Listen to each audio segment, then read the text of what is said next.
এই কথাটাও শেষ, পৃষ্ঠাও শেষ, লাইনও শেষ, কিন্তু লাইনের মাথায় দাড়ি কমা নাই। মানে কি আছে আর পাতা উল্টাইছে না। কয় ভাইছি তোমার জিনিসটা বলে কি তা কয় লোয়ালাল যেটা তোমার এই জায়গার দাগ দেওয়া লাগে। হ্যাঁ মনে মনে কয় একদিন না হয় কষ্টই করলাম সারা জীবনের কষ্ট থেকে।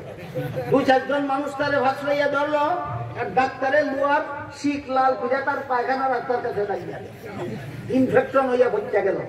আগে তো সন্ধ্যায় চলতে পারতো না, এখন দিনেও চলতে পারতো না।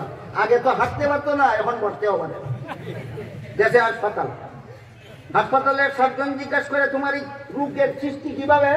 চক্ষু রোগের চিকিৎসার থেকে। চক্ষু রোগের চিকিৎসার থেকে কিভাবে? পুরা ইতিহাস কইল যে এইভাবে এইভাবে। হাসপাতালের সার্জন ওই গ্রাম ডাক্তারেরা খবর দিল, তুমি যে বৈদিকা রোগের চিকিৎসা করছিলে বইটা নিয়ে হাসপাতালে আসো।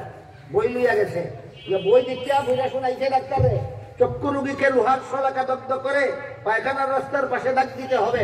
পৃষ্ঠাও শেষ, লাইনও শেষ, লাইনের মাথায় দাঁড়িয়েও নাই, কমাও নাই। সাতজন কয় পৃষ্ঠা উল্টাও, পৃষ্ঠা উল্টাইছে। পরের পৃষ্ঠার প্রথম লাইনে লেখা রোগী যদি চতুষ পর্যন্ত হয়।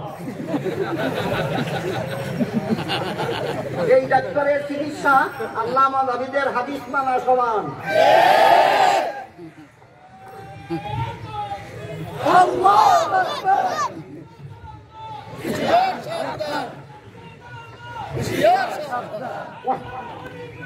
মোহতারাম হাজিরিন,